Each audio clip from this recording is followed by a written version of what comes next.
Bom, pessoal, vamos começar aqui. Eu vou fazer uma breve revisão, tá, do problema do tipo de problema que a gente resolve usando o método de Frobenius, certo? Então, basicamente, o que a gente está tratando é uma equação de segunda ordem, tá certo? Então, aqui a gente tem já dessa forma, tá certo?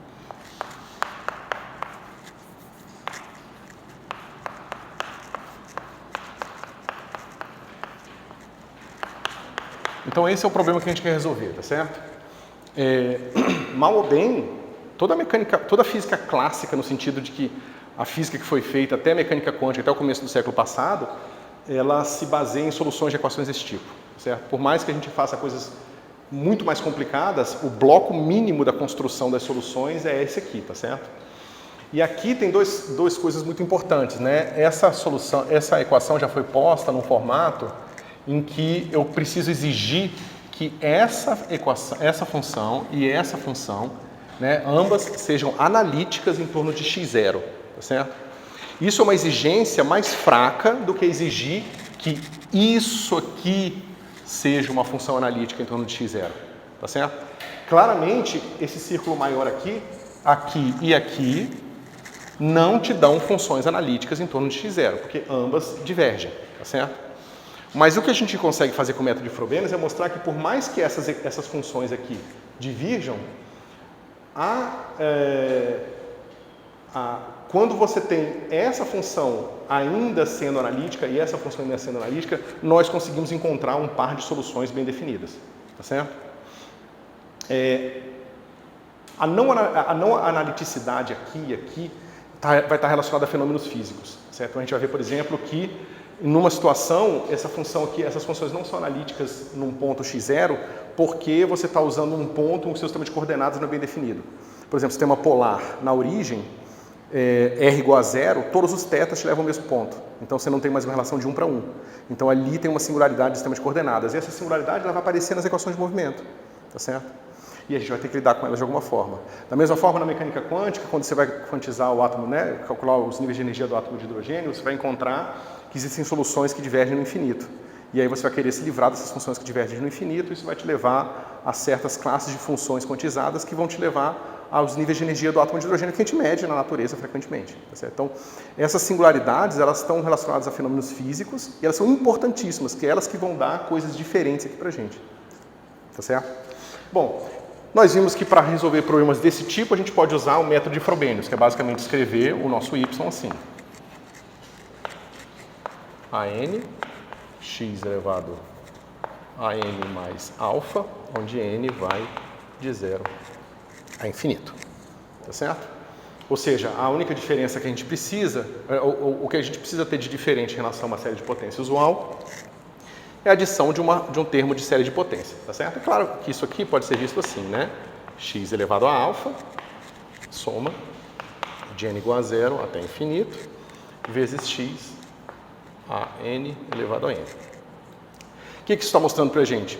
Que a gente está dizendo que pelo menos uma das soluções, a solução que tem a forma de Frobenius, ela vai ser uma função analítica, porque isso aqui é uma mera série de potência, multiplicada por uma lei de potência. Tá? Funções desse tipo aqui, onde alfa é um número em aberto, é o que a gente chama de lei de potência. Você vê que a diferença para uma solução em pontos regulares, para uma solução em torno de pontos singulares, pontos ordinários e pontos singulares regulares, é justamente uma lei de potência na frente da sua solução. Tá certo? Enquanto aqui você continua tendo uma série de potência usual. Okay? A gente substituiu essa expressão aqui, expandimos tanto P quanto Q em torno de x0, fizemos um monte de continha e encontramos o seguinte. Π, eu já vou escrever quem é π, de alfa mais m, a m é igual a menos somatório de n, de 0, m menos 1, de p, m menos n, alfa mais n, mais q, m menos n, a n. Certo? Ou seja, a gente fez todo um trabalho de organizar séries, de tirar os termos de potência mais alta, isolar, botar em conjunto, né? E nós descobrimos que a gente tem esse formato aqui, onde esse π é o que a gente chama de polinômio indicial, e ele é dado por essa expressão aqui. Π de um certo, vou botar x, não para confundir, vamos pegar um w. Um π de w qualquer é dado por w² mais p0 menos 1 w mais q0. Certo? Então você vê que tudo que vai acontecer no método de Frobenius vai estar regulado por esse polinômio indicial. Certo? Todas as características, todas as dificuldades e as facilidades vão vir dependente do polinômio indicial.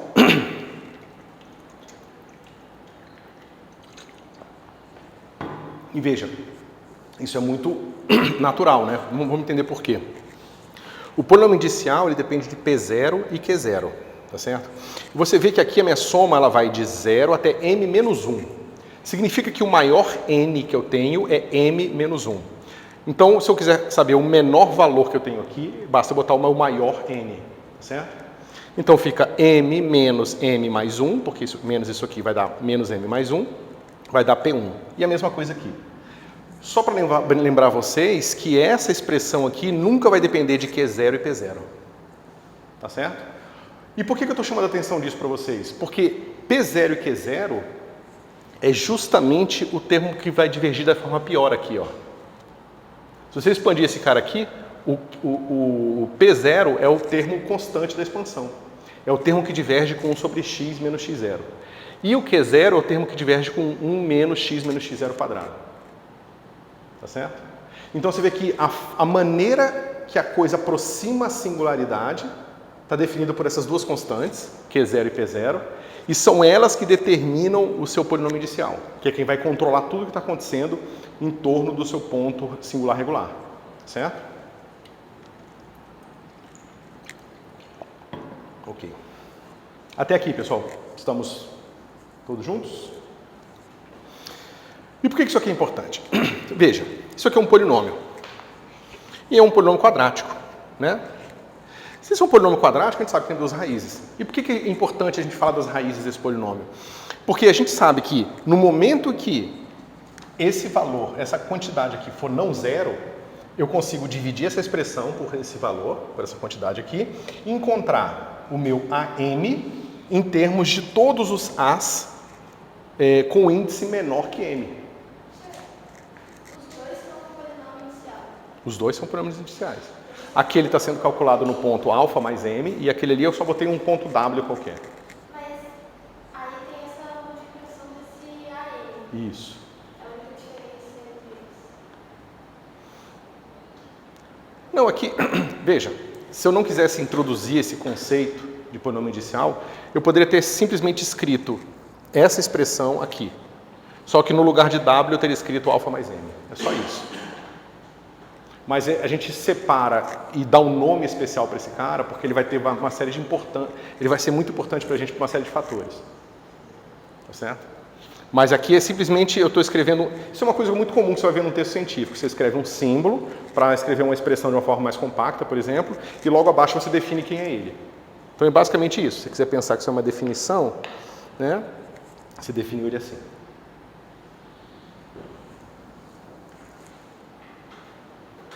Tá certo? Então vamos lá. Então isso é um polinômio. O polinômio tem duas raízes, certo? Se eu pegar a minha raiz de maior valor, ou seja, digamos que eu encontrei aqui, deixa eu ver como é que eu chamei, acho que é alfa 1 e alfa 2, né? Isso.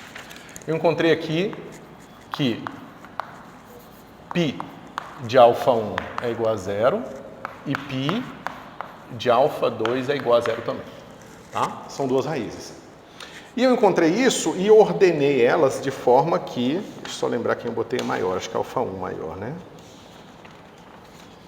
Cadê você?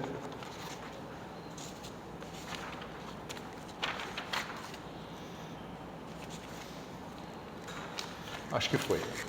Então a gente faz o seguinte, parte real de alfa 1 sempre maior que parte real de alfa 2. Por que isso aqui é importante? Porque, bem, se eu quero dividir por essa expressão aqui, e essa expressão ela tem duas raízes, Se eu começo com a minha raiz maior, eu depois vou avaliar esse mesmo polinômio na raiz maior, mais 1, mais 2, mais 3, mais 4. Mas, por definição, se a minha raiz é a raiz maior, eu posso somar a quantidade de inteiros que eu quiser nela, que ela nunca vai ficar igual à raiz menor. E o meu algoritmo de resolução, ele exige que eu vá calculando esse cara aqui com n's igual a 1, igual a 2, igual a 3, igual a 4. Então, se eu começo com a raiz maior, eu garanto que esse cara aqui nunca é zero. Se esse cara nunca é zero, para a raiz maior, eu sempre posso dividir essa expressão toda por π de alfa 1 mais m e encontrar quem é o meu AM em termos dos meus ANs, onde n é menor que m. E isso estabelece uma fórmula de recursão. Uma vez que eu tenho uma fórmula de recursão, meu problema está supostamente resolvido, tá certo? Claro que vai ter um trabalho em resolver a recursão, tá certo? Mas, pelo menos de uma forma, assim, do ponto de vista formal, o problema está resolvido, tá certo? Professor, então se eu utilizasse a raiz menor, então ia ter um momento que eu ia somar tantos inteiros que ia se aproximar atual de uma raiz maior. Exatamente. Esse é o potencial problema. E aí a gente estuda todos os casos que são os casos que vão te dar a maneira de calcular a segunda solução. Porque o que a gente acabou de provar, de certa forma, é que existe sempre uma solução no formato de Frobenius. Então, se o problema é singular regular, sempre uma das soluções vai estar nesse formato aqui, que é a solução para a raiz maior. Tá certo? As outras soluções vão se abrir em vários casos, ok? Que a gente vai falar agora. Então, caso 1. Alfa 1 diferente de alfa 2, porque você pode ter um polinômio com raízes repetidas. Alfa 1 é diferente de alfa 2 e alfa 1 menos alfa 2, deixa eu botar aqui, e alfa 1 menos alfa 2 não é um número inteiro, número natural, inteiro positivo, tá certo? Então o que pode acontecer? Digamos que o meu alfa 2 seja, sei lá,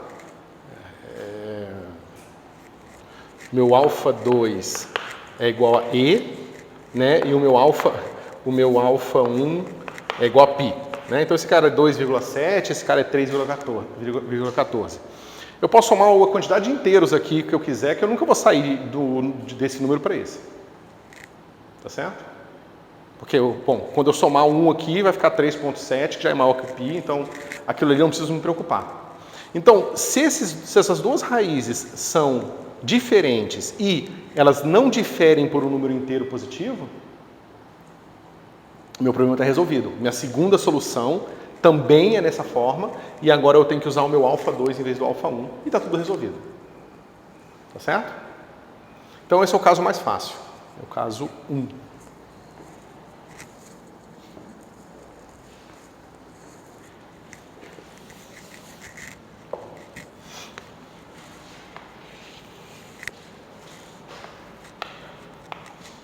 Caso 2.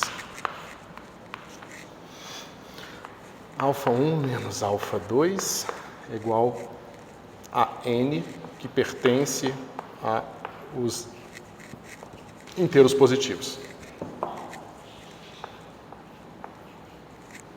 Tá certo?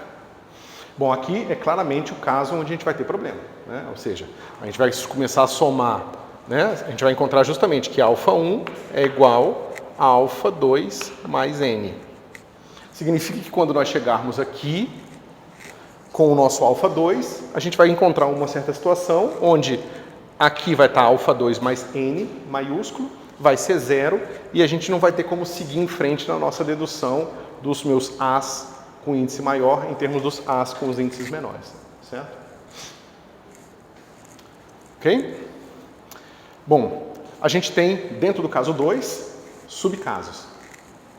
Okay? Então, temos o caso 2A, que é o caso em que alfa 1 é igual a alfa 2. Tá? É no caso aqui, esse nosso n aqui é 0. Certo? E nós temos o caso B, que é o caso alfa 1 menos alfa 2 igual a n maior que zero.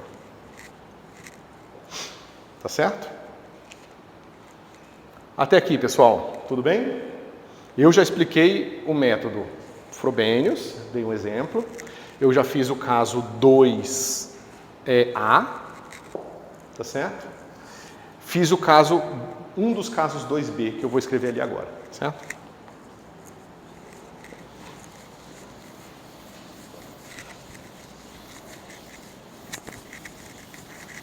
Então, como as coisas não podiam ser simples, a gente vai ver que o caso 2B,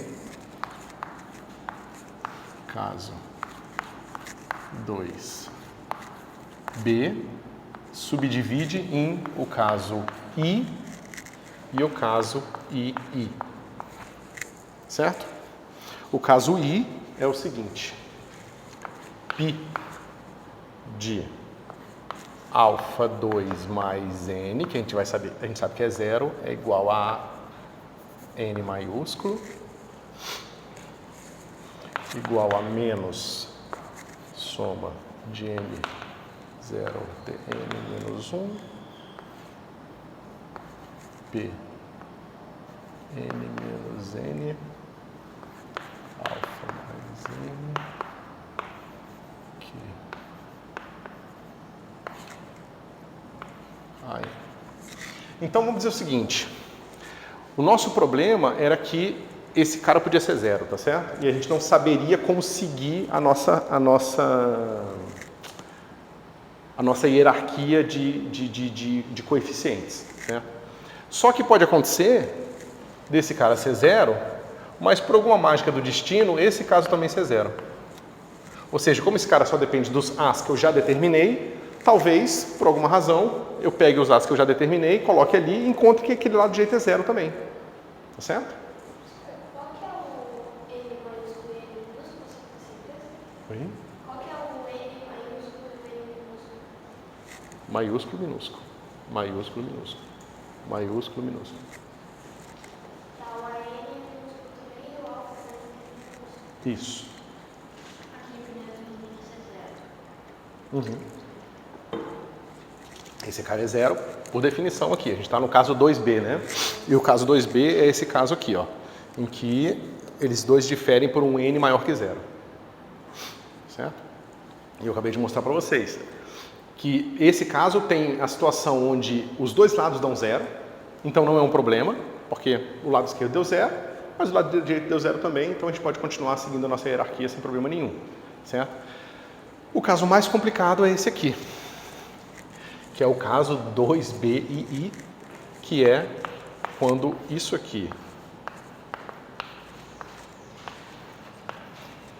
vai ser zero, mas esse lado não.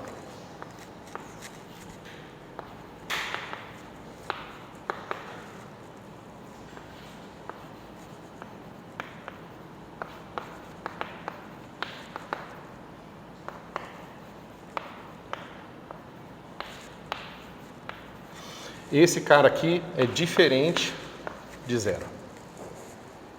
Então, claramente, isso não vai dar uma solução para a gente. Tá certo? Bom, agora vem a pergunta. Esse caso aqui é fácil, porque ele é o caso de Frobenius, né? O Frobenius em que você tem lei de potência como solução. Vocês lembram disso? Do exemplo que eu dei, da Bessel modificada, a gente calculou explicitamente. Né? Aí eu mostrei o caso 2A, que a gente tem uma solução em termos de log. Vocês lembram? Certo? E mostrei o caso 2BI, que é o caso onde os dois lados dão zero simultaneamente. Ok? Falta pra gente agora esse último caso aqui que é o mais difícil. E aí a gente encerra Frobenius e começa a fazer aplicações. A gente começa a resolver os polinômios tradicionais, todas as funções especiais e mais importantes. Certo? Alguma dúvida, pessoal? Como é que vocês estão em relação a isso aqui? Vocês querem revisar alguma coisinha que vocês tenham alguma dúvida, alguma coisa que não ficou clara? Ou a gente segue para explicar o caso 2BII?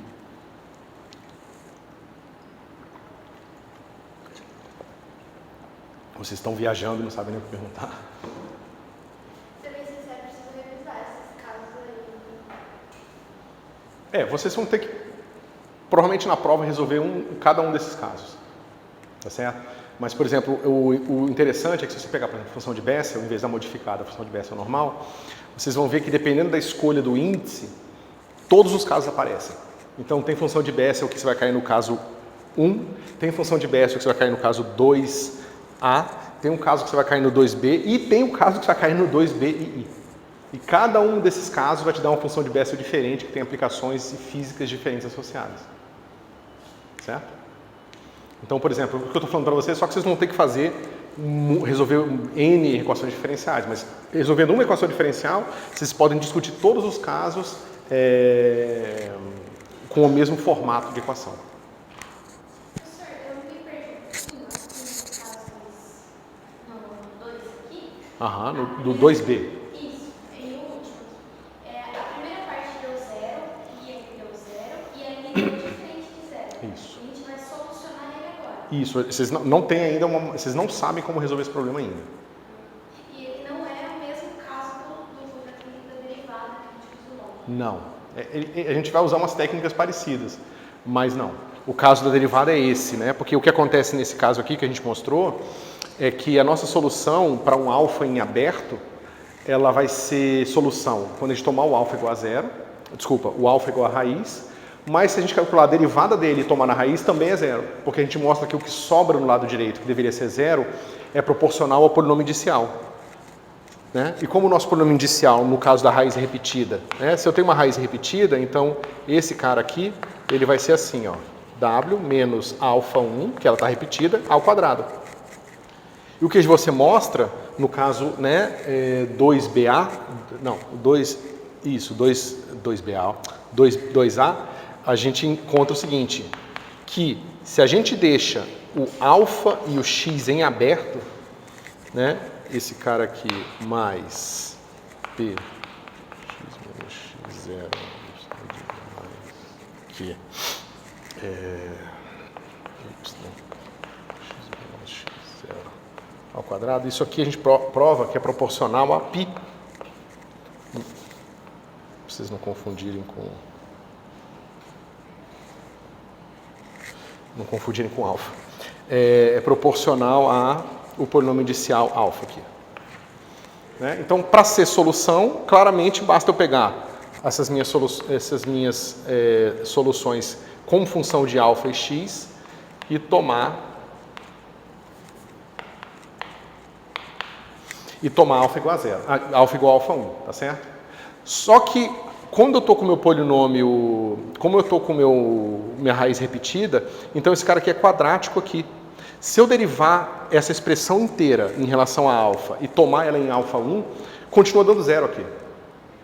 Por isso que a segunda solução vem da derivada em relação a alfa. E quando você deriva em relação a alfa, como você tem uma lei de potência, né, como você tem aqui a sua série de Frobenius, ela começa com uma coisa x elevado a alfa, mais uma função analítica, quando você deriva esse cara aqui em relação a alfa, te cai o log de x. Tá certo? É por isso que a solução, o caso 2A, vai ter uma solução em termos de log. Tá certo? Foi isso que eu mostrei na aula passada. Ok? Agora a gente vai fazer uma coisa similar com esse caso aqui. A gente vai falar o seguinte, bem, vou insistir em usar isso aqui, ok? E eu sei que um dos caras não vai ser zero, mas os outros continuam sendo iguais a zero. Certo? Vai sobrar um lado direito e eu vou fazer um truque para assumir com esse lado direito. Que é basicamente o que a gente está fazendo aqui no caso 2A. É um truque para assumir com o lado direito. O truque mais simples é quando você tem o caso 1, em que esse cara aqui é um polinômio que tem duas raízes, e eu posso simplesmente botar alfa 1 e alfa 2 ali do lado direito, e ambas dão zero e eu não tenho problema nenhum. Certo?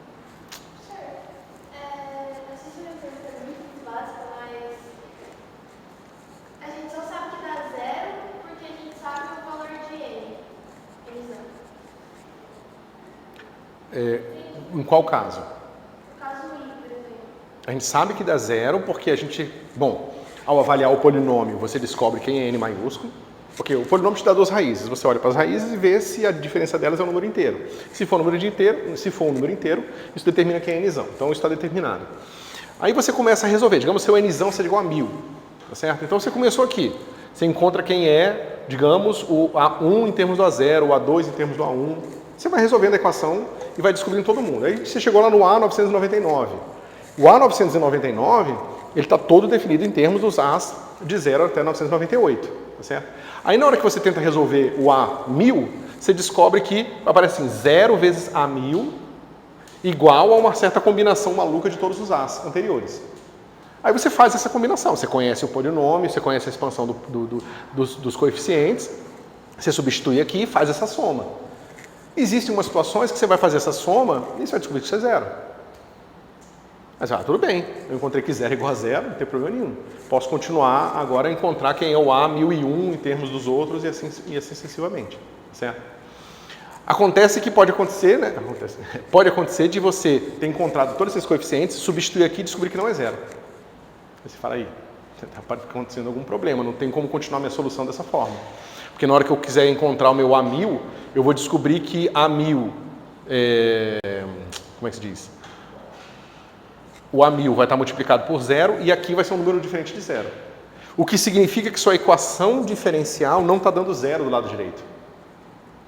Tá? E não implica uma inconsistência, implica que o lado direito vai ser proporcional a alguma coisa. E aí a gente vai ter que fazer um truque para se livrar dessa coisa. Tá mais claro? Mas, pessoal, essa pergunta não é básica, não. Essas coisinhas são intrincadas mesmo. São esses detalhezinhos que importam, tá?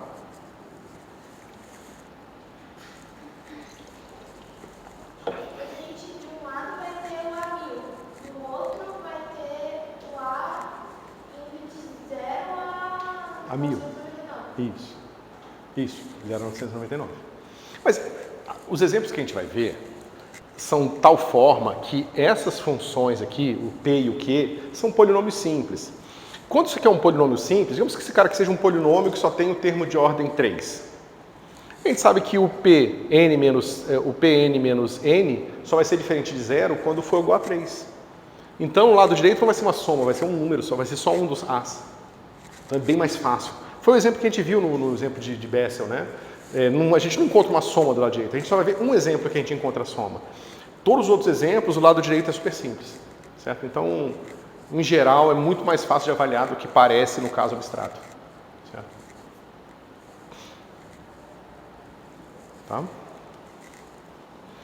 Tá mais fresco na cabeça agora?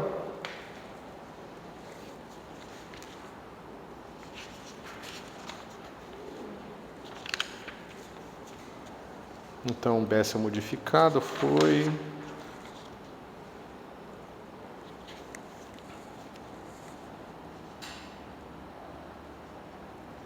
Ok.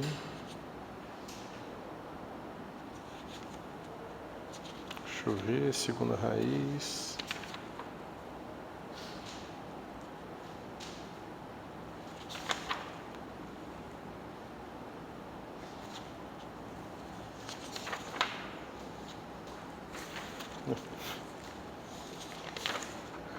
Que belo desenho. Isso aqui eu acho que foi o Fernando. Tá.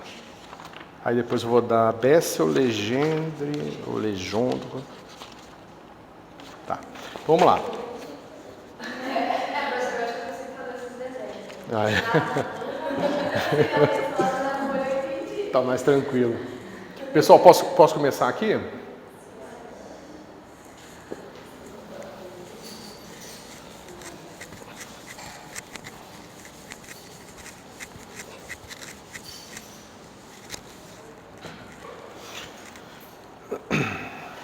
Ok. Então, nesse caso, o que acontece? Ou seja, no caso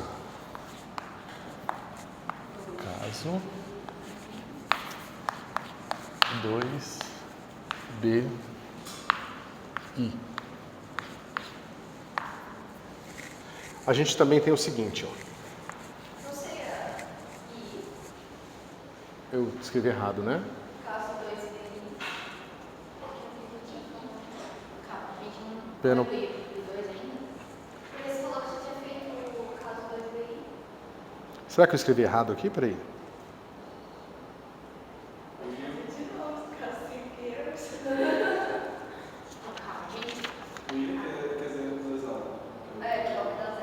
Eu acho que eu escrevi errado, pessoal. Eu inverti os casos, quer ver? Com certeza. Na hora que eu fiz aqui a... porque o espertão escreveu I, entendeu? Eu escrevi na ordem trocada, obviamente aqui eu escrevi errado, porque nas minhas notas eu escrevi assim, desculpa, pessoal. Tá? Certo? Não faz nenhuma diferença, é só porque eu escrevi errado mesmo, tá certo? Então vamos lá. E pessoal, mesmo que a parte abstrata não esteja muito clara ainda, quando a gente fizer os casos específicos, vai ficar mais claro, tá certo? Específicos. Eu não vou pedir para deduzir essas coisas, não. É muito chato. Mas, assim, para resolver um problema que precisa aplicar um dos casos, eu vou pedir. Certo? Ok. Então, E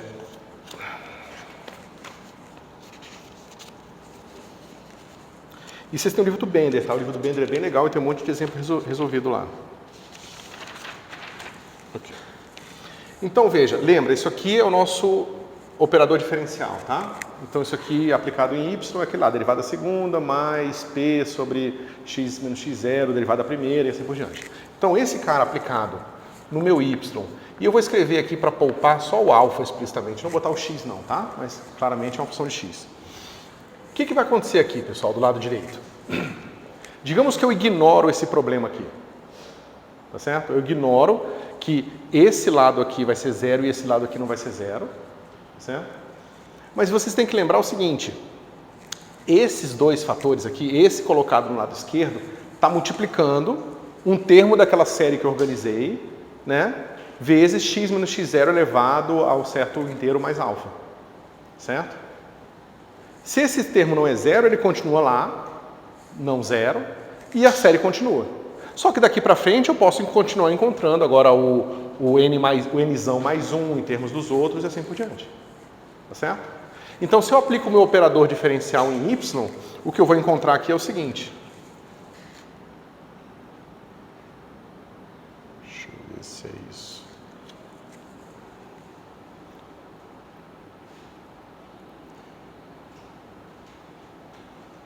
Peraí.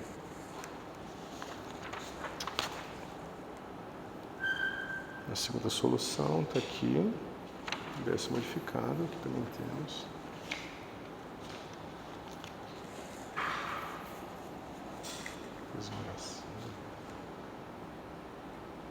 Por que eu botei a 0 aqui?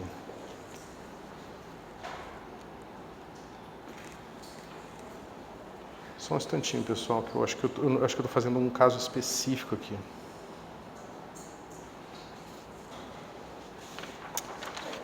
Oi. Posso.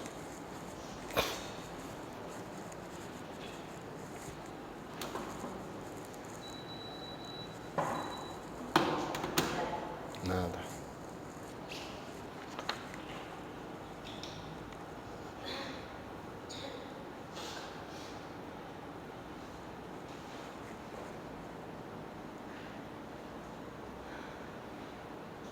Tá. Ok. Bom, se eu aplico o meu operador aqui, então eu vou fazer o seguinte. Se eu coloco a raiz menor ou maior aqui, o que vai acontecer é que eu vou ter esse problema, tá certo? Ou seja, na raiz maior eu consigo resolver e na raiz menor eu vou somando, até que eu vou encontrar um n aqui em que eu vou encontrar minha raiz da menor para maior, vai ser 0 de novo e eu vou ter problemas, tá certo? Mas eu vou fazer o seguinte, igual a gente fez no caso em que alfa1 é igual a alfa2, eu não vou botar um valor de alfa lá, eu vou deixar alfa em aberto, que é o que eu estou fazendo aqui. Quando meu alfa está em aberto e eu não escolho a raiz menor, então isso aqui fica igual o caso 2a. Né? Ou seja, aqui vai ficar A0, x menos x0 elevado a alfa menos 2, pi alfa. Certo? Isso aqui ficou compreensível?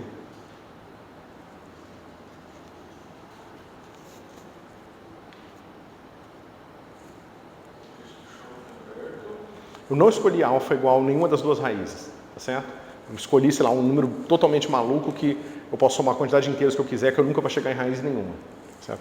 Então, essas expressões estão todas bem definidas. Eu posso dividir pelo π ali e posso resolver a minha hierarquia toda. Tá certo? Mas como esse cara aqui não é uma raiz, então na hora que eu colocar na equação diferencial vai sobrar o primeiro termo. Isso está claro? Deixa eu fazer uma coisa que eu acho que vai ficar mais claro para vocês. Porque como eu fiz isso na outra aula, vocês não estavam e faz bastante tempo. Deixa eu fazer o seguinte.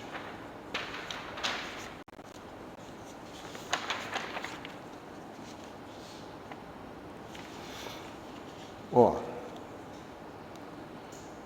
Deixa eu...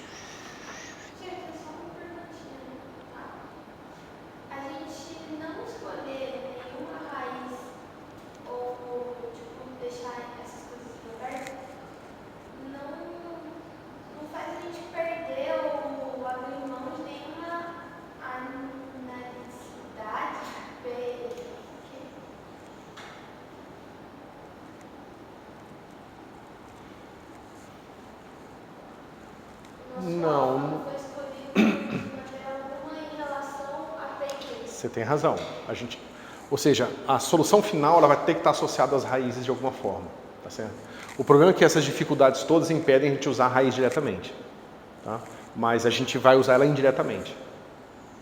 Mas você tem razão. A não analiticidade daquele coeficiente como um todo está associada às raízes e essa não analiticidade vai ter que aparecer na solução final. Mas às vezes não de uma forma tão simples quanto no caso 1.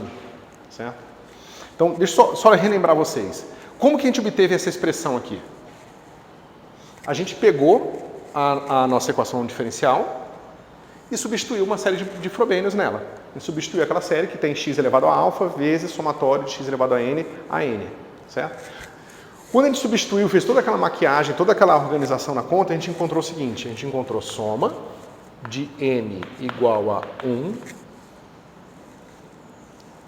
vou botar de 0 até infinito, do seguinte, π alfa mais m, a n, mais somatório de n de 0, n menos 1, de p, m menos n, alfa mais n, mais q, m menos n, a n, tá certo? E isso tudo multiplica x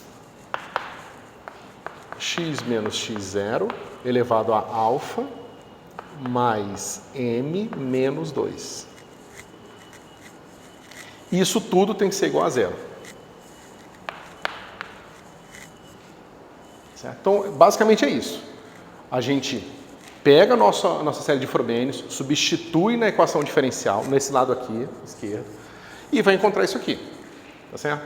Bom, quando o meu m é igual a 0, aqui eu estou somando de 0 até menos 1, então esse cara aqui é 0, tá certo? Eu tinha explicado para vocês, a gente define a soma assim. E aqui a gente vai ter assim, π alfa vezes A0, tá certo? Então é isso que diz para a gente que a gente precisa resolver o nosso polinômio indicial para que o primeiro termo aqui seja igual a 0. E lembrando que aqui a gente está usando aquele truque que eu expliquei para vocês. A gente primeiro multiplica essa expressão toda por alfa menos alfa 0 elevado a menos alfa. Desculpa, x menos x0 elevado a menos alfa. Esse termo some. E agora eu tenho potências inteiras aqui. Então eu vou derivando esse cara e tomando x igual a 0 e vou isolando todos os coeficientes aqui. Então todos os coeficientes teriam que ser 0, para que a soma toda seja 0. Tá certo? Então a gente acabou de ver que para resolver o caso m igual a 0, a gente teria que escolher π alfa igual a 0. Tá certo? Ou seja, alfa tem que ser uma raiz de π. Ok? Se eu pego agora o meu A1, com o meu m igual a 1, ele vai estar em termos do A0, que está em aberto, tanto numa circunstância quanto na outra. Tá certo? E assim por diante. Tá? Se eu não escolho o meu alfa como uma raiz do π, então o termo aqui, m igual a 1, 2, 3, 4, 5, todos vão ser zero, porque eu estou resolvendo essa expressão para que eles sejam zero. Mas o meu termo a zero não vai ser zero. Do meu termo m0 não vai ser zero. Tá claro? É um pouquinho sutil.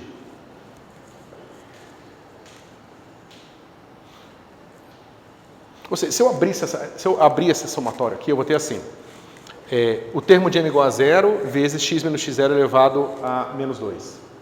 O termo 1 vezes outra potência. O termo 2 vezes outra potência, assim por diante. Tá certo?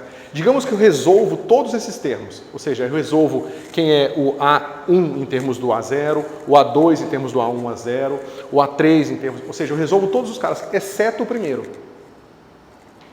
Certo? Se eu fizer isso, esse lado aqui não vai dar zero. Ele vai dar isso aqui. Que é essa expressão que eu escrevi aqui para vocês. Ou seja, a aplicação da equação diferencial na série de Frobenius vai dar o primeiro termo, que é esse cara aqui que eu falei para vocês. Ó. Vou botar o alfa de novo aqui. É esse cara aqui, quando o m for igual a zero. E a gente sabe que esse primeiro cara é simplesmente o π de alfa vezes a zero. Que é aqui, ó, π de alfa vezes a zero. É só isso.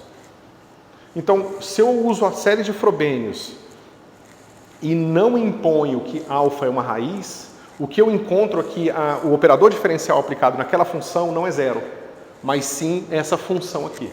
Ou seja, seria uma equação diferencial heterogênea associada à homogênea que eu quero resolver.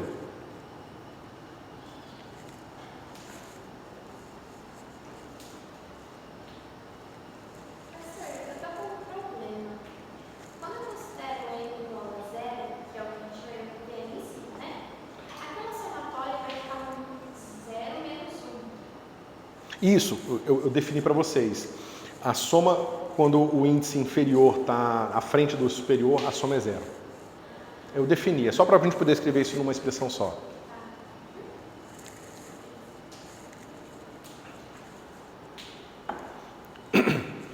E agora, está mais claro, menos claro ou estamos na mesma?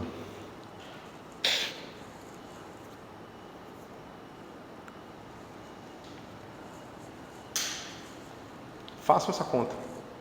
É bem simples, tá? Você só precisa se convencer que se eu não escolher o meu alfa como uma das raízes, a única coisa que vai acontecer, se eu resolver todas essas equações aqui para m maior que 1, maior ou igual a 1, se eu resolver todas elas, o que eu vou encontrar é uma função que, aplicado ao operador diferencial, eu encontro esse lado direito aqui.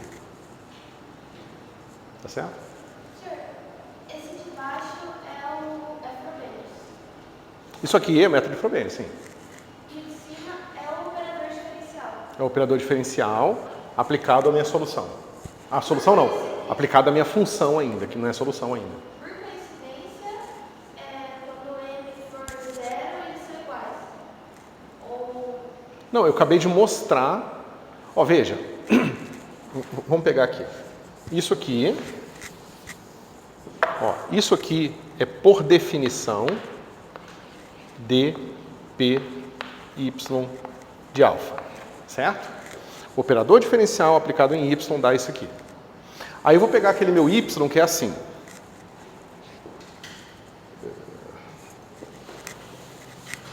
Eu vou pegar o meu y, que é igual a x elevado a alfa, somatória de n igual a 0 até infinito, a n x elevado a n.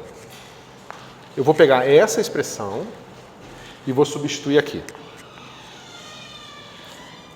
Quando eu fizer isso, eu vou encontrar o seguinte. Eu vou encontrar isso aqui igual a dpy de alfa. Tá certo?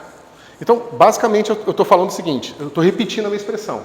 Eu estou pegando essa expressão do lado direito eu repeti e a do lado esquerdo eu substituí aqui e obtive isso aqui. Tá certo? Agora eu vou fazer o seguinte. Vou poupar aqui tempo. Eu vou fazer o seguinte, ó.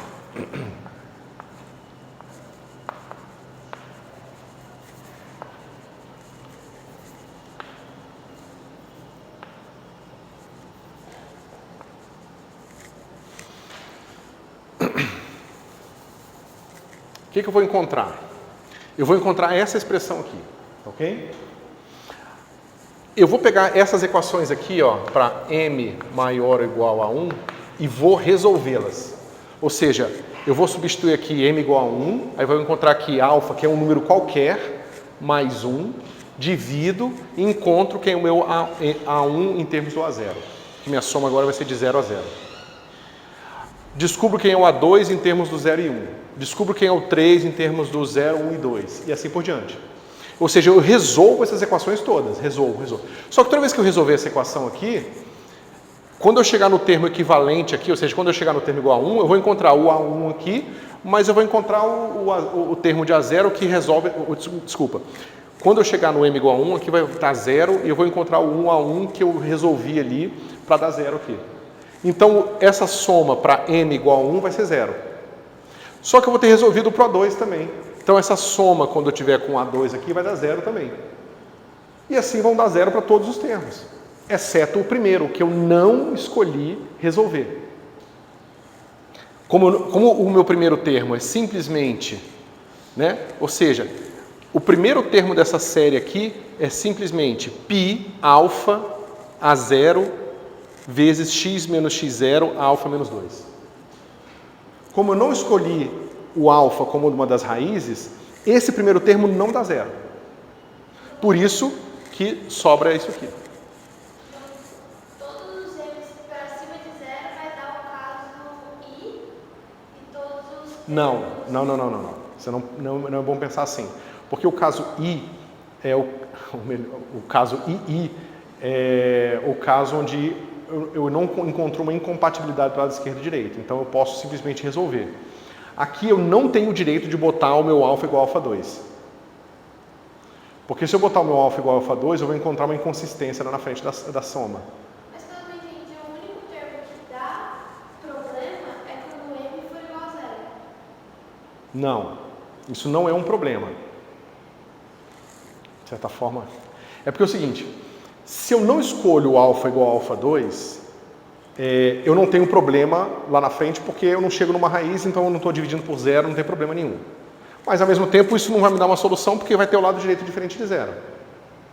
Aí você fala, bom, se eu escolher o alfa 2, esse termo aqui vai ser 0.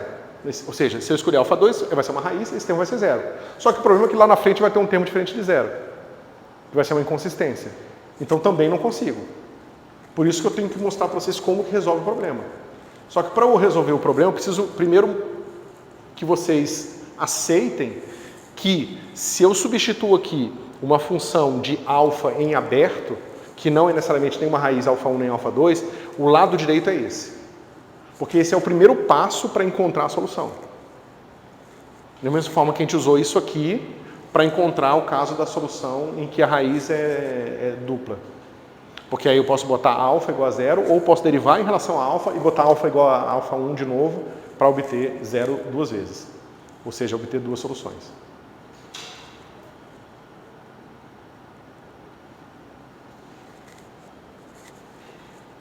É complicado. Não tem muita saída. Pois é. Tá? Então, aceitamos isso aqui? A gente, é porque na outra aula eu fiz o exemplo em que isso tudo você faz concretamente, né? Ou seja, você encontra esses caras todos aqui. Tá? Depois eu vou fazer de novo, a gente vai fazer Bessel de novo. Tá? Vou apagar tudo aqui.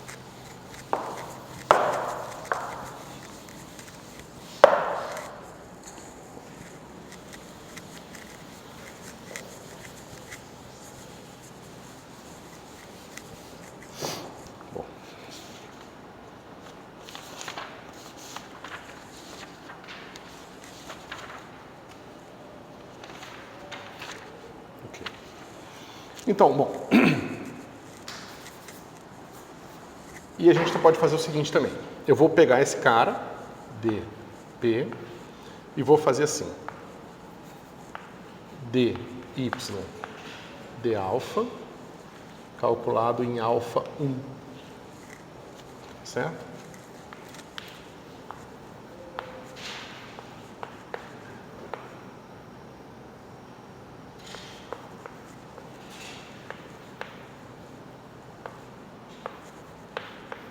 Eu já vou explicar o que está acontecendo aqui. Veja bem, eu tenho essa solução aqui do lado direito, tá certo? E essa solução ela é assim, ó, x menos x alfa elevado a alfa menos 2, tá certo? Beleza. Não é uma solução, mas está associado a uma equação heterogênea associada à nossa homogênea, tá certo? Se eu derivo esse cara em relação a alfa, o que vai acontecer? Vai ter a derivada desse vezes esse, vezes a derivada desse vezes esse. Só que alfa 1 é uma raiz. Então, quando eu calcular esse resultado em alfa 1, o termo que é derivada desse vezes esse, que vai dar o termo do log, vai ser zero, porque eu vou tomar esse cara aqui em alfa 1. O termo que esse cara aqui é derivado não vai ser zero, porque como eu falei para vocês, essas raízes são diferentes, ou seja, você sabe que o π de w é igual a w menos alfa 1, w menos alfa 2. Tá certo? Se eu derivo esse cara aqui,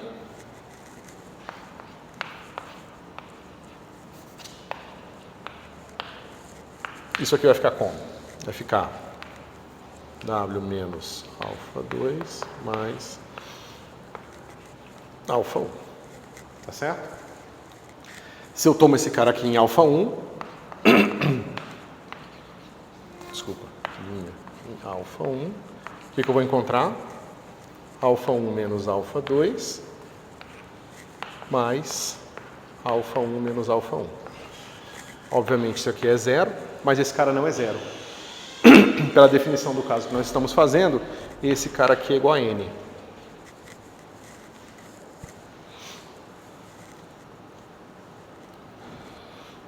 Tá certo?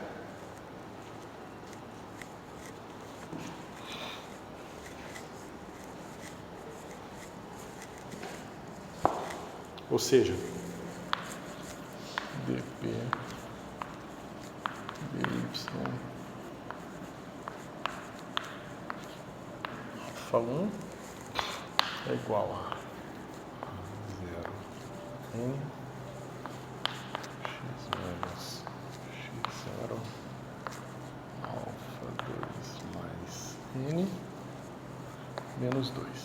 Então aqui a única coisa que eu fiz, pessoal, é o seguinte, eu peguei essa mesma expressão aqui, que eu já tinha, tá? Esse cara aqui eu substituí por n, que foi o que eu acabei de calcular aqui embaixo para vocês. E aqui eu escrevi que o meu alfa 1 é igual a alfa 2 mais n, tá certo? Ou seja, eu só substituí esse cara aqui, que antes era alfa 1, e substituí o meu n aqui, tá certo? E como eu falei para vocês, isso aqui me dá agora uma solução concreta da minha equação diferencial, mas para uma equação diferencial heterogênea e não a equação diferencial original. Como que a gente faz para sair de uma solução heterogênea e chegar a uma solução homogênea? A gente pega uma segunda heterogênea e subtrai duas. Vocês têm duas soluções da mesma heterogênea, a subtração de duas soluções vai ser uma solução da homogênea, porque uma vai dar um lado direito, o outro vai dar menos o lado direito, né? Isso vai dar zero, certo?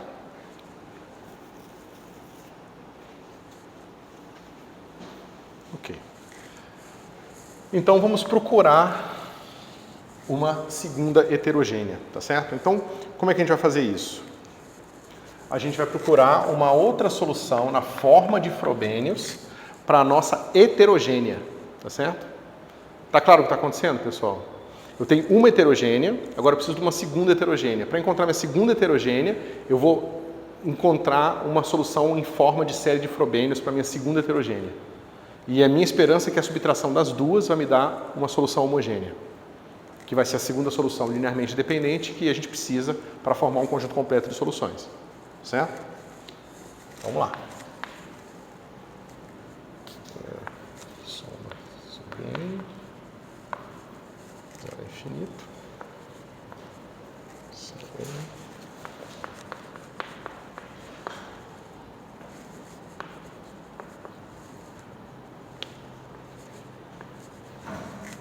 Tá certo? E a gente já escolheu aqui como sendo a segunda raiz, certo? Se eu substituir isso aqui na equação diferencial, eu vou obter o seguinte. Π alfa 2 C0 x menos x0 alfa 2 menos 2 mais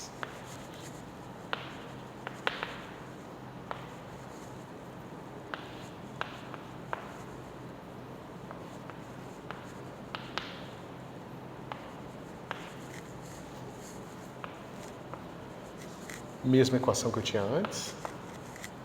Deixa eu continuar aqui.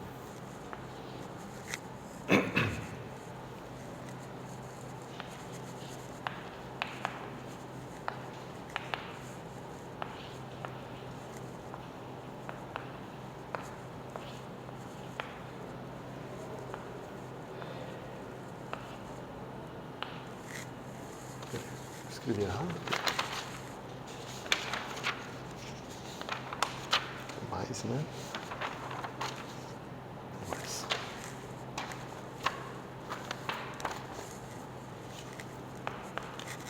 Alfa 2 mais N.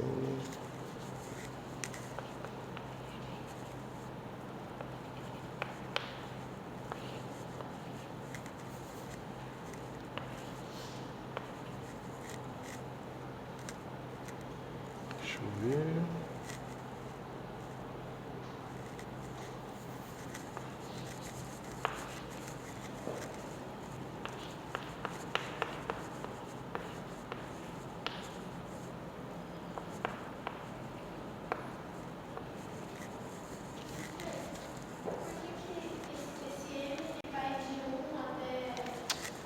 Tá errado. Aqui é N. Eu escrevi... Não, desculpa, tá certo. Esse cara é M de 1 até infinito mesmo. Esse cara aqui é N de 0 até N menos 1. É de 1 porque... Porque o termo 0 eu já separei, que é esse cara aqui, ó. Que é esse termo aqui, né? Eu tinha escrito aqui.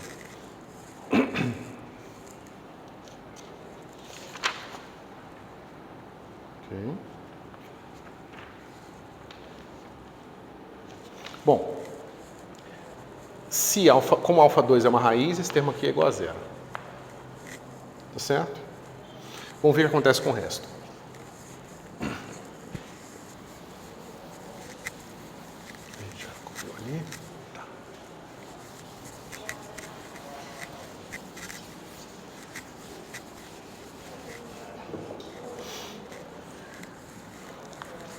Vamos separar a nossa soma assim. M de 1 até Nzão menos 1, tá certo? Π alfa 2 mais M de Maria, Cm, mais soma de 0 até N menos 1, P N menos N, alfa mais N, mais Qn, Cn, isso aqui vezes x menos x0 elevado a alfa mais m vezes x elevado a x menos x0 alfa mais m menos 2. E por que eu separei? Porque esse cara aqui, eu sei que ele vai ser diferente de 0 para todo mundo até n menos 1. Quando chegar no nzão, eu vou ter meu problema, certo? E aí eu vou ter o meu problema, ou seja, isso aqui tudo mais somatório de π alfa 2 mais n, Cn maiúsculo, mais soma de 0 até nzão menos 1,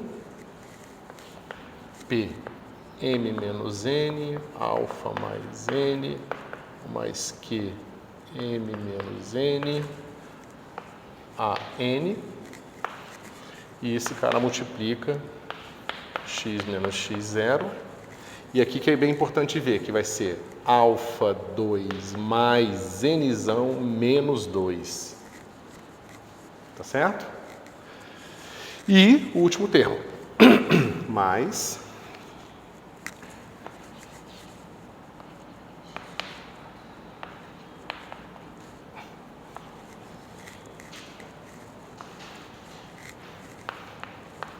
pessoal, imagina o seguinte, antigamente os caras faziam isso, encontravam essas equações e não adiantava nada, porque era uma série infinita, né?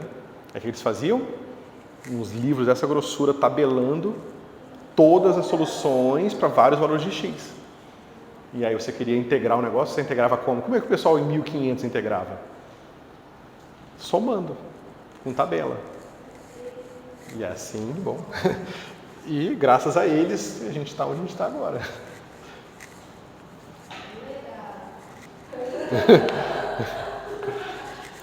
É bom.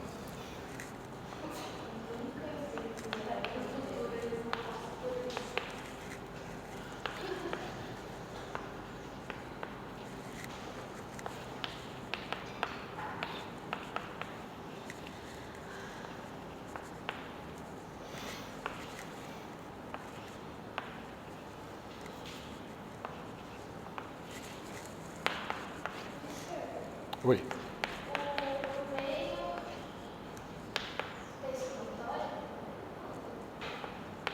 Não, do meio não tem somatório. Eu só peguei aquela mesma soma que eu tinha escrito aqui, ó, e escrevi ela de novo aqui. Só que eu separei a soma que vai de 1 até n menos 1, o termo de n maiúsculo e o termo de n maiúsculo mais 1 até infinito. Eu separei em 3 pedaços, só isso. Ficou feio porque eu repeti a mesma coisa 3 vezes praticamente, certo? Mas acho que se a gente não vê, fica muito difícil entender, certo? Então veja, o que está acontecendo aqui, pessoal? Eu vou encontrar o meu C1 em termos do C0, o C2 em termos do C0 e C1, ou seja, eu posso resolvendo aqui o meu problema numa boa, até chegar no nzão menos 1. Então, até nzão menos 1 eu resolvi minha equação. Isso aqui tudo eu consigo botar igual a zero. Tá certo? Esse termo eu não consigo fazer nada. Porque o que vai acontecer aqui? Isso aqui é uma raiz, esse cara aqui é zero. E por hipótese, a gente está no caso justamente que essa soma aqui não é zero. Tá certo? Então eu tenho uma soma complicada aqui que vai envolver os meus... Desculpa, aqui é C. Isso. Que vai envolver os meus CNs que eu obtive aqui para trás. Vão estar todos aqui, tá certo? Mas esses são CNs todos aqui até n-1, nzão menos 1, que já foram determinados aqui anteriormente. Então, esse termo vai ser zero, esse não vai ser zero, porque eu não tenho como usar esse meu CNzão para resolver o problema, tá certo? E o que vai acontecer aqui? Veja, esse cara, ele vai começar em nzão mais 1. Então, ele vai começar no alfa 1. Isso aqui, pessoal, deixa eu ver... É uma outra série de recursão que eu posso resolver. Eu posso encontrar quem é o termo gnzão mais 1 em termos dos n0s e do cn, né, dos cn's todos até lá e assim por diante. Tá certo?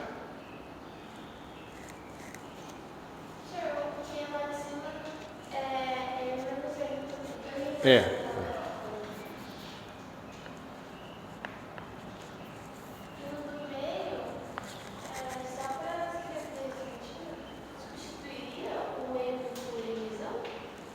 Isso. É porque é tanta coisa que eu acabei esquecendo aqui um pedaço. Mas obrigado, é isso mesmo. Tá?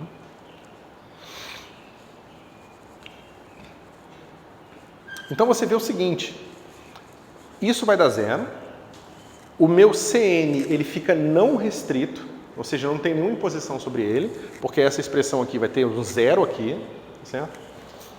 E essas soluções aqui eu posso encontrar elas em termos dos meus CNs aqui e o meu CNzão arbitrário. Certo?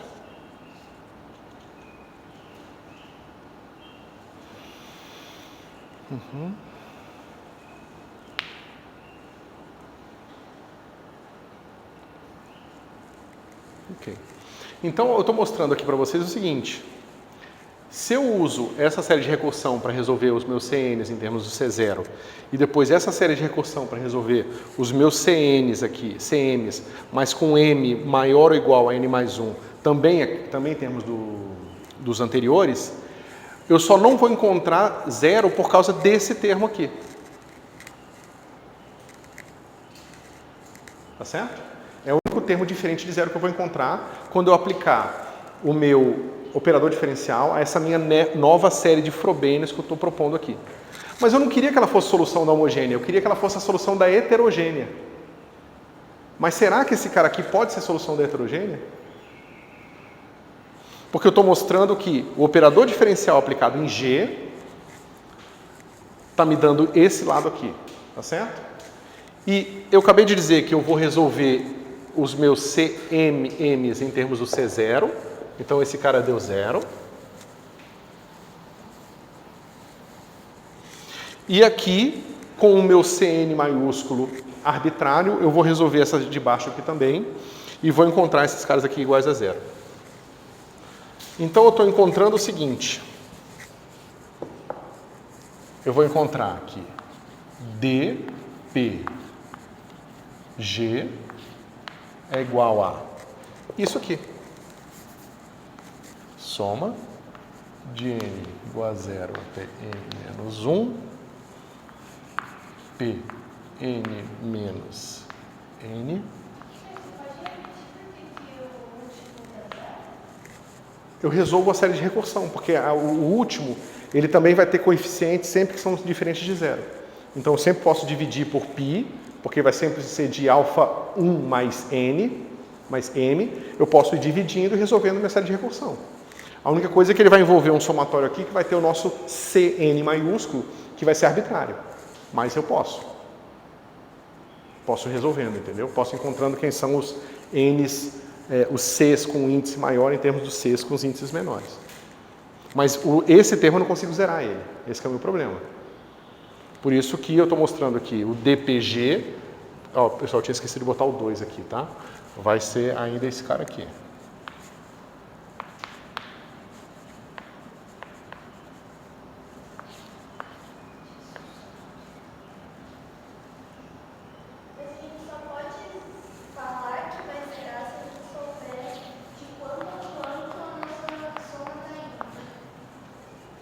Sim.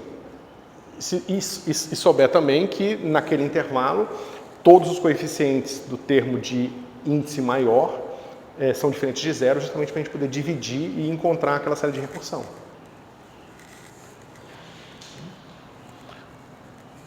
Alfa 2 mais n menos 2. Tá certo? Só repetir esse termo aqui, tá? Deixa eu escrever até aqui embaixo para ficar melhor. 0, alfa 2 mais n menos 2. Então, eu acabei de ver que, colocando um G em forma de Frobenius e usando a segunda raiz, eu encontro uma outra equação heterogênea. Só que essa minha equação heterogênea, ela é assim, ó.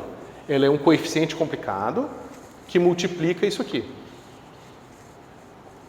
X menos x0, alfa 2 menos mais n menos 2. Tá? Só que olha o que eu tinha encontrado aqui antes. A0 mais vezes nzão, x menos x0 elevado a alfa 2 mais nzão menos 2. É igual o pedaço polinomial não, né? Mas o pedaço aqui depende de x, tem o mesmo formato. Tá certo? Só que aqui eu não tenho liberdade nenhuma. Esse cara aqui está determinado em termos de C0. Tá certo? O que eu posso fazer?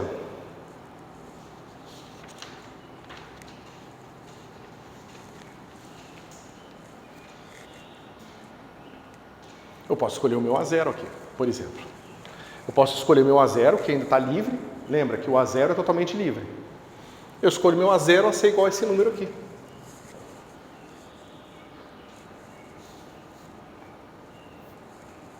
certo?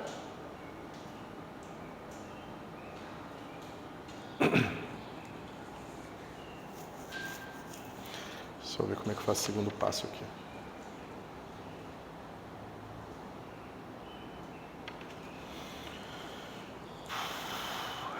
Então, como é que está até aqui agora para vocês, pessoal? Então, a única coisa que eu fiz é, eu peguei a primeira solução, calculei a derivada dela e mostrei que eu tenho essa heterogênea aqui. Eu peguei uma série de frobênios fresquinha, coloquei aqui e encontrei que também eu tenho uma coisa parecida, certo? Porém, o que acontece é que ali eu tenho toda uma solução em termos do A0 e aqui eu tenho duas coisas em abertas, ou seja, em aberto eu tenho A0, eu tenho C0, lembra que a primeira pedaço eu resolvi todo mundo em termos de C0. E eu tive que deixar Cn arbitrariamente também dado para conseguir resolver o meu problema. Para esses dois caras terem a mesma solução heterogênea do outro lado, eu preciso ajustar esses coeficientes de alguma forma. Ok? Eu sinto que vocês estão meio que viajando, cara. Professor, meu problema é que eu não estou conseguindo visualizar o que é uma equação heterogênea. Então, eu tenho isso aqui, ó, dpy igual a uma função de x qualquer. Isso é uma equação heterogênea associada ao seu operador diferencial. Tá certo? Digamos que eu encontro uma solução, ou seja, eu encontrei um y1 que satisfaz isso aqui, e eu encontrei um y2 que satisfaz a mesma equação, ou seja, aqui do lado direito é a mesma função f. Como esses operadores diferenciais são lineares, eu posso calcular dp de y1 menos y2.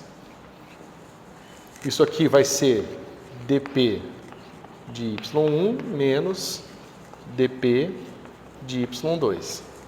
Mas isso aqui é igual a f menos f, que é igual a zero. Então, se eu conheço duas soluções da mesma equação heterogênea, a subtração dessas duas soluções vai ser uma solução da homogênea. Tá certo? Isso é o que vocês vão ver, por exemplo, em Eletro 2, quando vocês virem aqueles potenciais avançados e retardados, vocês vão ver que vocês usam os dois potenciais para definir duas soluções e a subtração dos dois vai ser uma solução da homogênea. Então, a solução da homogênea sempre envolve uma equação que envolve do passado para o futuro e do futuro para o passado. Certo? Porque é a mesma coisa, tem duas heterogêneas que estão sendo subtraídas. Então, o nosso objetivo é justamente, a gente encontrou essa aqui, ó, que é a nossa solução colocada a raiz 1, mas diferenciada em relação a alfa primeiro. A gente descobriu que isso dá essa heterogênea aqui. Aí a gente pegou uma função, uma série de frobênios fresquinha, colocou no operador diferencial e descobriu que a gente consegue encontrar uma solução de uma heterogênea parecida com essa. Ela não é exatamente igual ainda, porque aqui envolve um A0, tá certo? E aqui vai envolver C0 e Cn maiúsculo.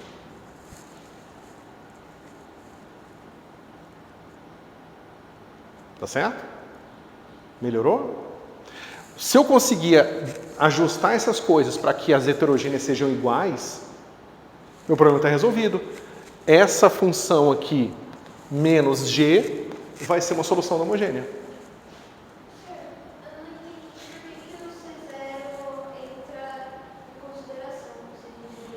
Eu estou pegando todas as constantes que não foram determinadas pelo problema. Então, se você lembrar daquela primeira soma que tinha aqui, era todos os CNs em termos do zero. Então, você vê que eu resolvo aquelas equações para um C0 arbitrário. Então, é uma constante que eu tenho livre ainda. O meu CN aqui, eu não posso falar nada sobre ele, porque o termo que multiplica ele é zero, então ele nem aparece na minha soma, tá certo? Aqui, que é esse pedaço aqui. E os outros caras vão envolver somas que vão envolver o CN maiúsculo. Então, o CN maiúsculo ele vai aparecer lá naquela terceira soma aqui. Porque naquela terceira soma eu estou somando o lado direito de todo mundo. Então, potencialmente, meu CN está no meio. Se meu CN está no meio, ele é uma constante livre que eu não escolhi ainda. E que para cada escolha de CN maiúsculo eu vou ter aquela terceira solução diferente. Tá certo? Você perguntar alguma coisa?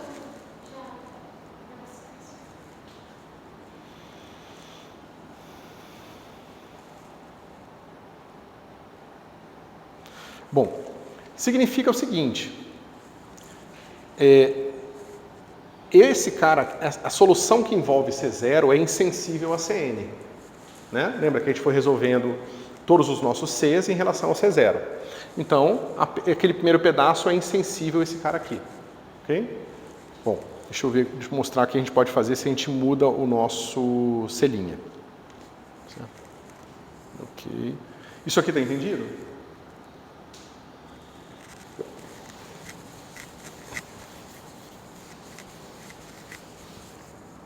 Só para simplificar um pouco essa brincadeira aqui. Vamos lá. Vamos usar agora um C', N, tal que C', N é igual ao nosso Cn, que a gente obteve anteriormente aqui, para todo N menor que Nzão, certo? E a gente escreve assim, C', N é igual a Cn mais delta Cn. Tá certo?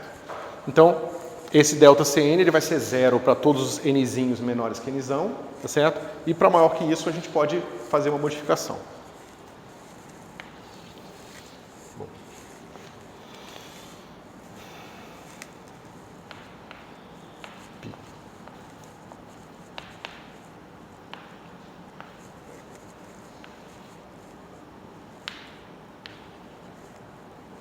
Deixa eu ver.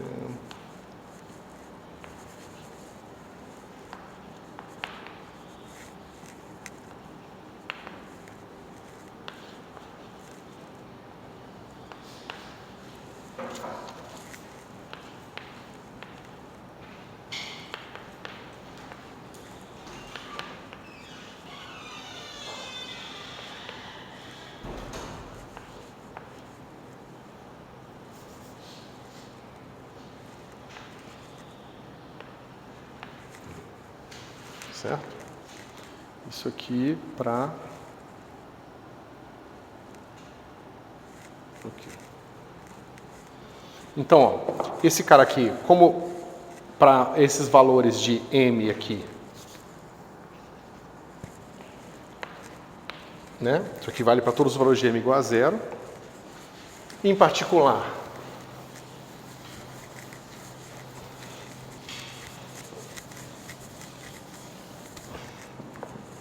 eu vou ter a seguinte expressão aqui.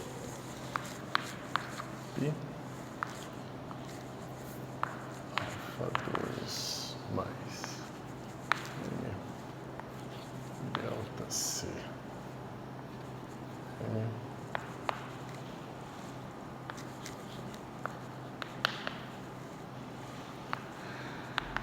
menos 1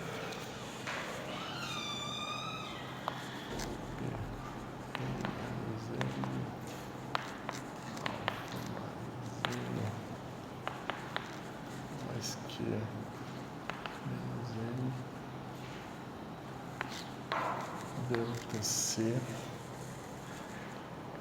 N' para N maior ou igual a N. Ok. Isso mesmo. Ok. Agora eu vou fazer o seguinte. Deixa eu ver só como é que eu fiz minha troca aqui. Tá. Então, como eu falei para você. Oi? Tem sim. Esqueci de colocar. Bom, então, como eu falei para vocês, eu vou usar esse meu C', que ele vai coincidir com os mesmos Cs anteriores, mas de Nzão em diante, ele vai ter essa diferença aqui. Se eu aplicar nas equações, eu vou encontrar o que eu tinha antes, tá certo? E aqui, veja, eu já encontrei uma solução anterior. Então, a única coisa que vai sobrar é o delta aqui. Certo? Esse cara aqui já vai ser satisfeito, porque esses selinhas aqui, eles vão voltar ao seu anterior, que isso aqui vai estar satisfeito. Mas, para nzão e termos maiores, eu vou ter aquela equação ali para o delta. Ok?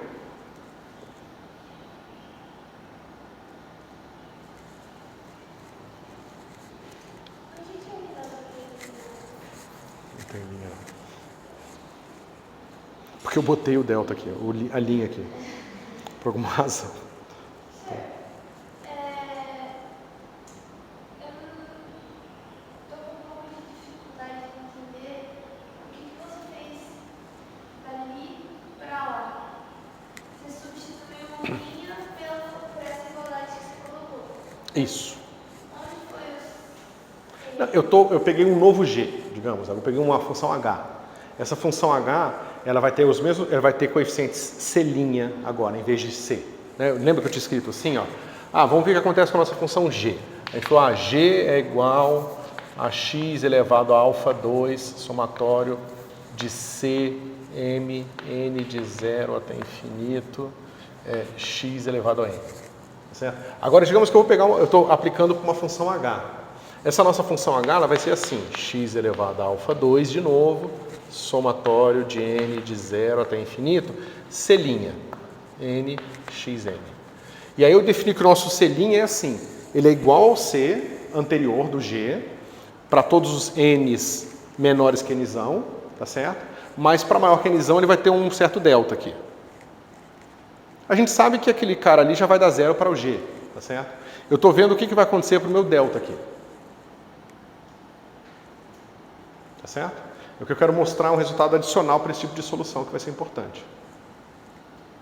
Ok? Por isso eu estou aplicando agora para uma H que difere desta forma específica. E para isso eu preciso ver o que está acontecendo com esse cara aqui. Bom, então vamos lá. Isso aqui vale para m maior que nzão, tá certo? Então eu vou escrever assim, ó. Eu vou escrever o meu m vai em m mais nzão, tá certo?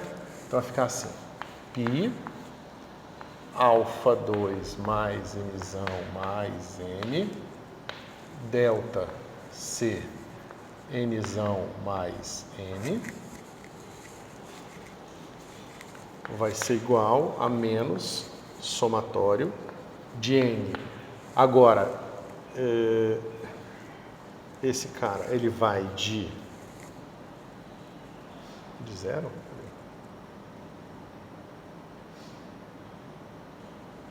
Não, é de 0 mesmo. Nzão mais n menos 1. Tá, isso, já vou explicar aqui. E aqui vai P de n mais n menos n, alfa 2 mais n, mais Q m mais nzão menos nzinho, certo? E aqui delta C n, certo? Só que veja, pessoal, o meu delta C, por definição, é 0 se o meu n for menor que nzão. Então eu posso atualizar essa soma para ela começar de nzão.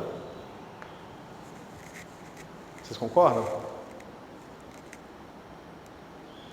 Porque por definição, ó, o meu delta, se esses dois caras coincidem em nzinho menor que nzão, então meu delta é 0 para nzinho menor que nzão. Essa soma envolve só os deltas, então aqui a soma, em vez de começar de 0, eu posso atualizar para começar de nzão, que são os termos diferentes de 0 que vão aparecer na soma. Tá certo? Maravilha. Bom. Agora, isso aqui é o quê? É alfa 1. Então eu tenho aqui, ó, π alfa 1 mais m. Esse cara aqui, delta C n mais m, é igual a soma. Agora eu vou fazer a minha soma começar, eu vou mudar minha variável para n', onde n', né? Cadê? N é igual a n' mais nzão, certo? Então agora a minha soma vai começar n' de 0 até n menos 1, certo? Aqui vai ficar p m menos n', alfa 1, porque tá vendo? Esse cara aqui vai ganhar o nzão. Peraí. Isso. Esse cara vai ganhar o nzão, virar alfa 1 mais n', mais q m menos n', delta c n' mais nzão. Tá certo? O que eu estou mostrando aqui, pessoal? O que é isso aqui? O que o meu delta tem que...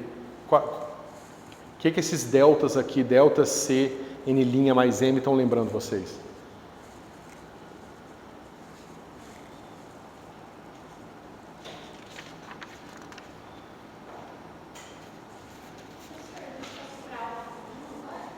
Isso, eu fui maquiando e mexendo nas expressões para substituir todos os alfa 2 por alfa 1.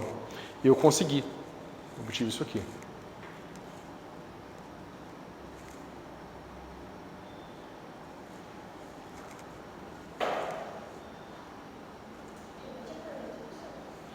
O que essa expressão aqui lembra vocês? Com o menos aqui que eu esqueci novamente.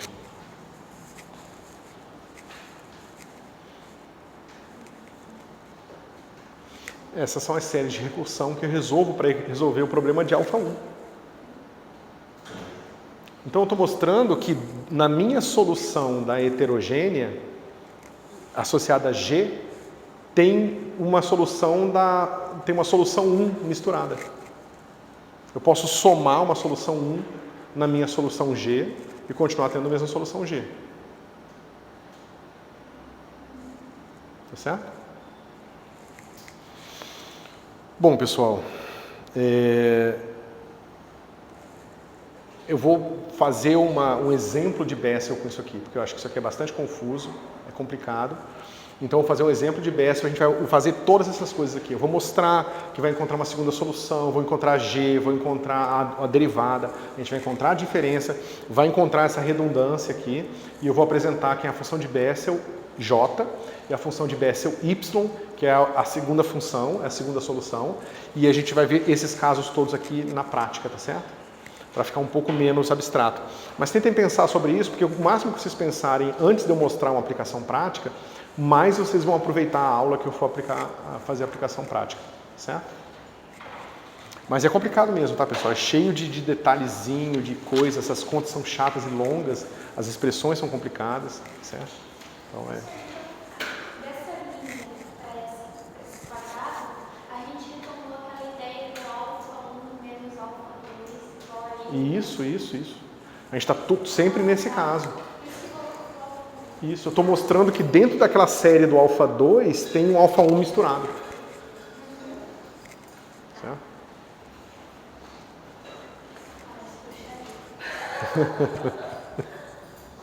Bruxaria.